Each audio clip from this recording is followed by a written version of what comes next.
محترم عزیزوں اور دوستو، السلام علیکم ورحمۃ اللہ وبرکاتہ۔ رمضان المبارک کا مقدس اور اہم ترین مہینہ جاری ہے، لیکن اس مہینے کے اندر ایک بہت بڑی غلطی ہے جس میں بہت سارے مسلمان مبتلا ہوتے ہیں، جس کی وجہ سے ان کا پورا رمضان المبارک کا مہینہ تباہ و برباد ہو جاتا ہے۔ وہ غلطی کیا ہے؟ آئیے اس کو ایک مثال کے ذریعے سے ہم سمجھتے ہیں۔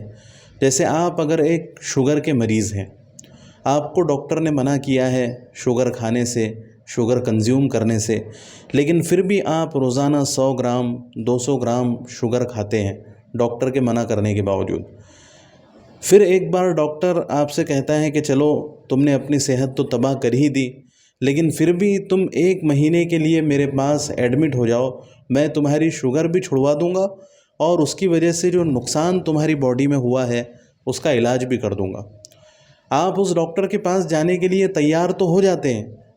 لیکن آپ کی یہ نیت بھی ہوتی ہے کہ جیسے ہی میں اس ڈاکٹر کے پاس سے آؤں گا، 30 دن کمپلیٹ ہو جائیں گے، ڈاکٹر کا ٹریٹمنٹ ختم ہوگا، تو پھر اس کے بعد میں جتنی شوگر آج کھا رہا ہوں اس سے کئی گنا زیادہ شوگر کھانا شروع کر دوں گا۔ تو آپ خود ہی سوچ کر بتائیے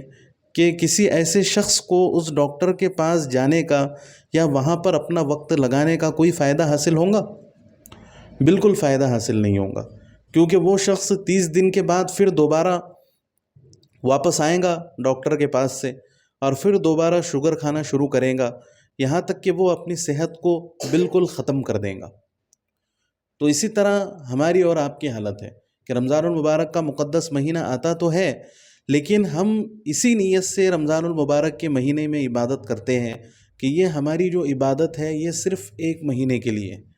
ہماری توبہ بھی 1 مہینے کے لیے، ہماری نمازیں بھی 1 مہینے کے لیے، ہمارا صدقہ و خیرات بھی 1 مہینے کے لیے۔ حالانکہ رمضان کا مہینہ صرف 1 مہینہ عبادت کرنے کے لیے نہیں آتا،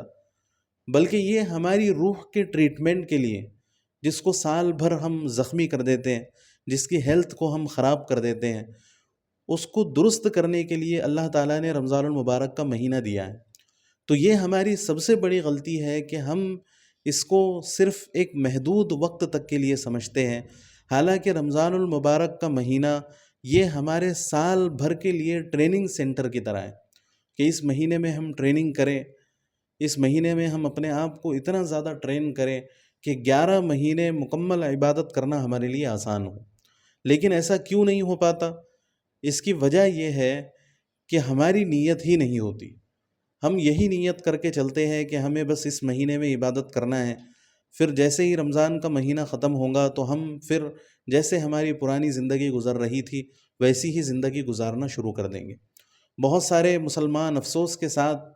یہ کہنا پڑتا ہے کہ بہت سارے مسلمان ایسے ہیں جو عید کی نماز پڑھ کر عیدگاہ سے نکل کر سیدھا تھیٹر میں جاتے ہیں فلم دیکھنے کے لیے،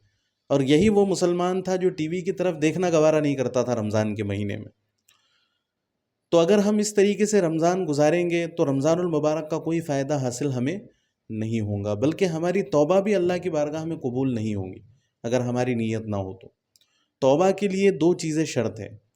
ایک تو گناہ کے اوپر ندامت ہو، اور دوسری چیز ہے کہ گناہ کو آئندہ نہ کرنے کا عزم بھی ہونا چاہیے۔ اگر گناہ کے اوپر ندامت نہیں ہے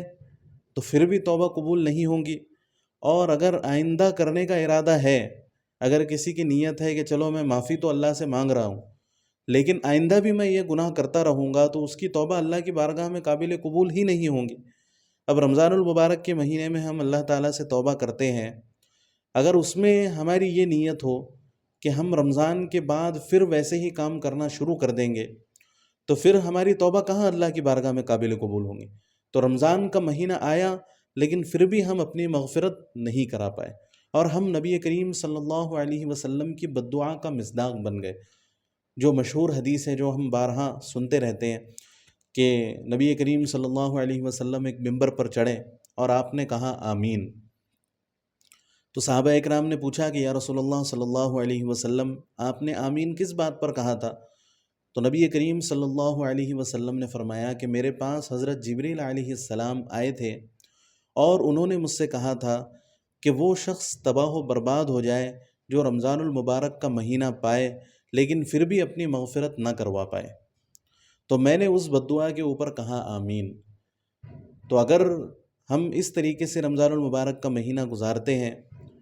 اور ہماری نیت تک ہم درست نہیں کر پاتے اور ہم اپنی مغفرت نہیں کر پاتے تو ہم نبی کریم صلی اللہ علیہ وسلم کی بد دعا کے مستحق ہو جاتے ہیں۔ اس لیے ہماری اللہ تعالیٰ سے دعا ہے کہ اللہ تعالیٰ مجھے بھی اور آپ سب کو بھی صحیح نیت کے ساتھ، صحیح اعمال کے ساتھ رمضان المبارک کا مہینہ گزارنے کی توفیق عطا فرمائے اور ہمارے ہر عمل کو اپنی بارگاہ میں قبول فرمائے۔ اور اخیر میں آپ سے گزارش ہے کہ اس ویڈیو کو زیادہ سے زیادہ شیئر کیجیے۔ السلام علیکم ورحمۃ اللہ وبرکاتہ۔